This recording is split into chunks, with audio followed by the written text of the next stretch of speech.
അങ്ങനെ പറഞ്ഞാ? സോറി ടീച്ചറെ, ഞാൻ പറഞ്ഞ് മനസ്സിലായിക്കോളാം. ഞാൻ ചോദിക്കട്ടെ അവളോട് എന്താന്ന്. ശീതളേ, എന്താ നിന്റെ ഇംഗ്ലീഷ് ടീച്ചറെ ഇപ്പൊ വിളിച്ചത്. അവര് പറഞ്ഞു നിനക്ക് ഇംഗ്ലീഷ് പഠിക്കാൻ താല്പര്യമില്ലാന്ന്. നീ പിന്നെ എന്ത് കോപ്പിനാടി സ്കൂളിൽ പോകുന്നത്?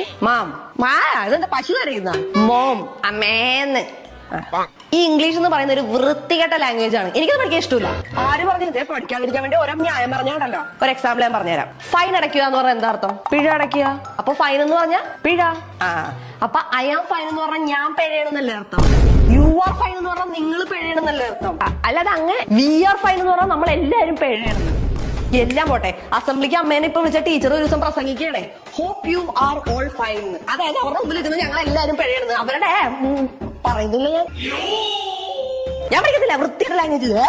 അല്ല, ഫൈൻ എന്ന് പറഞ്ഞ പിഴ. അപ്പൊ മറ്റേ ഫൈൻ ഇതേത് ഫൈൻ?